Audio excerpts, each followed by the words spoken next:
നിതിൻ കുമാർ ചെങ്ങന്നൂർ മുളക്കുഴ അരീക്കര സ്വദേശിയാണ്. +1 സമയത്താണ് നിതിൻ കായംകുളം AFPTയിൽ അഡ്മിഷൻ എടുക്കുന്നത്. ഇപ്പോൾ നിതിൻ എത്തിയിരിക്കുന്നത് ആർമി GD എന്ന ഒരു ജോലിയിലേക്കാണ്. ഇപ്പോൾ ഡിഗ്രി ഫസ്റ്റ് ഇയർ സ്റ്റുഡന്റ് ആണ് നിതിൻ.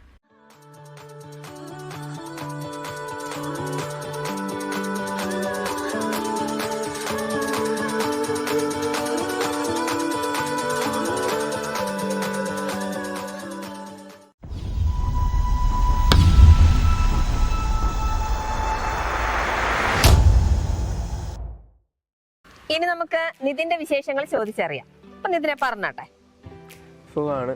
ഈ ആർമി അഗ്നിയിൽ GD പോസ്റ്റിലേക്ക് സെലക്ഷൻ കിട്ടിയിരിക്കുകയാണ്. വളരെ സന്തോഷം. GDയിലേക്ക് സെലക്ഷൻ കിട്ടിയിരിക്കുകയാണ്. അപ്പൊ മോൻ ഇപ്പൊ എന്താണ് ചെയ്യുന്നത്? പഠിക്കുവാണോ? എങ്ങനെയാണ്? ഞാൻ പഠിക്കുവാണ്. ഇപ്പൊ ചെങ്ങന്നൂർ ക്രിസ്ത്യൻ കോളേജ് പഠിക്കുകയാണ്. BSc ബോട്ടണിയാണ് എന്റെ സബ്ജക്ട്. ഏത് വർഷമാണ്? ഞാൻ സെക്കൻഡ് ഇയർ ആണ്. AFPTയിലേക്കുള്ള നിതിന്റെ എൻട്രി എങ്ങനെയായിരുന്നു? എനിക്ക് ആർമിയിൽ പോകാനായിരുന്നു ആഗ്രഹം. ഞാൻ 10ൽ വെച്ച് 10 പഠിച്ചുകൊണ്ടിരിക്കുമ്പോഴാണ് എനിക്ക് ന്യൂസിൽ എന്നെ പോലെ ആഡ് കണ്ട് ഞാൻ അഡ്മിഷൻ എടുക്കാൻ നോക്കി. പക്ഷെ എനിക്ക് എക്സാമും കാര്യങ്ങളായിട്ട് എനിക്ക് പറ്റിയില്ലത്.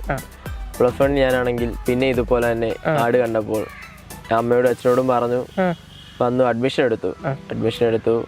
എനിക്ക് ഡെയിലി ക്ലാസ്സിന് പോകാൻ പറ്റിയൊരു സാഹചര്യം അല്ലായിരുന്നു. എക്സാംസും എനിക്ക് റെക്കോർഡ്സും കാര്യങ്ങളും എല്ലാം ഉണ്ടായിരുന്നു. അതുകൊണ്ട് പോകാൻ പറ്റിയില്ല.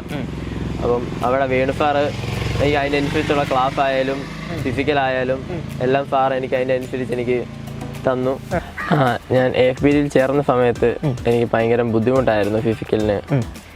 റണ്ണിങ് ഒക്കെ കഴിഞ്ഞ് വീട്ടിൽ വരുമ്പോൾ ഭയങ്കര വേദനയായിരിക്കും ശരീരത്തിൽ.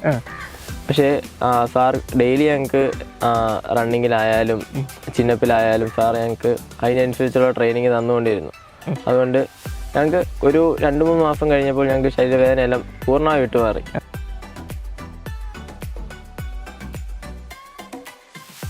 എനിക്ക് റിട്ടേൺ എക്സാമിന് നല്ല മാർക്ക് സ്കോർ ചെയ്യാൻ പറ്റിയത് AFPTയിലെ അക്കാഡമിക് ക്ലാസ് കൊണ്ടാണ്.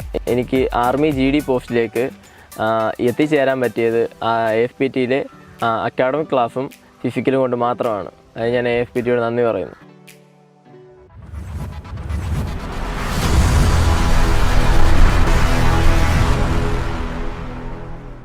കായംകുളം AFPTയിൽ നിന്നും ആർമി GDയിലോട്ട് സെലക്ഷനായ നിതിനെ ഉപഹാരം കൊടുത്ത് ആദരിക്കുക എന്നാണ് അടുത്ത കടമ.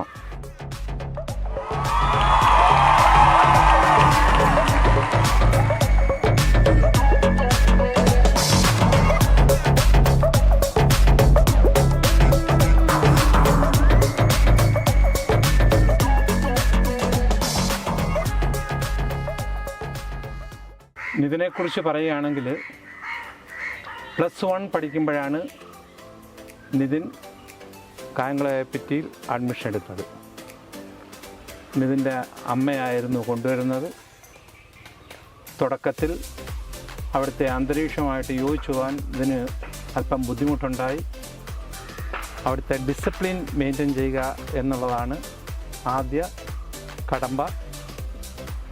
അവിടെ മുടി വെട്ടണം, ഷേവ് ചെയ്യേണ്ട കുട്ടികൾ ഷേവ് ചെയ്യണം, നഖം വളർത്തരുത്. ഇതെല്ലാം തുടക്കത്തിൽ തന്നെ ഞാൻ അവർക്കൊരു ബോധവൽക്കരണം ചെയ്തു. അപ്പോൾ ആദ്യമൊക്കെ അല്പം ബുദ്ധിമുട്ടായി. ഞാൻ പറഞ്ഞു ചെയ്തെങ്കിലേ പറ്റത്തുള്ളൂ. പിന്നെ അതിനോട് യോജിച്ച് നിതിൻ മുന്നോട്ട് പോയി. അതിൻ്റെ ഫലമാണ് ഇപ്പോൾ നിതിൻ ഈ ആർമിയിലോട്ട് സെലക്ഷനായത്. ഇത് എൻ്റെ അമ്മയാണ്, അമ്മൂമ്മ, അച്ഛൻ. ഓക്കെ. നമസ്കാരം സാറേ. സാറിന്റെ പേരെന്താണ്? ബൈജു. സാറിന് എന്താണ് ജോലി? ഡ്രൈവറാണ്. ഓക്കെ. പിന്നെ എങ്ങനെയാണ് മോന്റെ ഈ വിജയം സാറ്? എനിക്ക് ഏറ്റവും വലിയൊരു ആഗ്രഹമായിരുന്നു മോനെ ഒരു പട്ടാളക്കാരനാക്കണം. ഓക്കെ. അങ്ങനെ ഒരു ദിവസം പത്രത്തിൽ നോക്കിയപ്പോൾ കായംകുളം SPT ചെയ്യാൻ അറിയുണ്ടായി. അങ്ങനെ അവിടേക്ക് കോൾ ചെയ്തു. 2 ദിവസം കഴിഞ്ഞപ്പോൾ അഡ്മിഷൻ എടുക്കാൻ വേണ്ടി പറഞ്ഞു. അങ്ങനെ ഞാൻ അവിടെ കൊണ്ട് ചേർത്തു. പിന്നെ ഡെയിലി നിരന്തരം ക്ലാസ്സുകൾക്ക് വിടുകയും പിന്നെ അതിൻ്റെ ഫലമായി അവന് ജോലി കിട്ടാൻ സാധിച്ചു. എന്നോട് വേണു സാറിനോടും കായംകുളം SPTയിലും ഞാൻ വളരെയധികം നന്ദി അറിയിക്കുന്നു. ഇനി എങ്ങനെയാണ് അമ്മമ്മ? എൻ്റെ മോന്, എൻ്റെ കൊച്ചുമോന് ജോലി കിട്ടിയതിൻ്റെ വളരെയധികം സന്തോഷമുണ്ട്. അമ്മയുടെ പേരെന്താണ്? എൻ്റെ പേര് പ്രശാന്തി. അമ്മയ്ക്ക് ജോലി എന്തെങ്കിലും ഇല്ല. ഇല്ല. ഓക്കെ. അപ്പം അമ്മയ്ക്കും സന്തോഷമായിരിക്കുമല്ലോ. ഓക്കെ. സന്തോഷമാണ്. ഓക്കെ. അപ്പം ഒന്ന് പറഞ്ഞാട്ടെ എങ്ങനെയാണ്? മോനാണെങ്കിൽ ചെറുപ്പം മുതലേ ആഗ്രഹമായിരുന്നു പട്ടാളത്തിൽ ചേരണമെന്ന്. അവനാണെങ്കിൽ 10 കഴിഞ്ഞ് +1 ആയപ്പോഴാണ് പേപ്പറിനകത്ത് വാർത്ത കണ്ട് ഞങ്ങൾ കായംകുളം ASPTയിലേക്ക് വിളിച്ച് സാറ് പറഞ്ഞ് 2 ദിവസം കഴിഞ്ഞു അഡ്മിഷനാവും വരാൻ പറഞ്ഞ് ഞങ്ങൾ ചെന്ന് അഡ്മിഷനൊക്കെ എടുത്തു. എല്ലാ ശനിയാഴ്ചയും ഞായറാഴ്ചയും ഞങ്ങൾ കൊണ്ടുപോയി ക്ലാസ് എല്ലാം നല്ല കറക്റ്റ് ചെയ്യിപ്പിച്ചു. വേണു സാറും ബാക്കി എല്ലാ സാറുമാരും നിർദ്ദേശങ്ങളെല്ലാം കൊടുത്തു. അവർ പറയുന്നതെല്ലാം കേട്ട് അവനനുസരിച്ച് അവൻ ഇതിലേക്ക് ഇപ്പോൾ സെലക്ഷൻ ആയിരിക്കുകയാണ്. കടപ്പാട് നന്ദി ഞാൻ അറിയിച്ചുകൊള്ളുന്നു.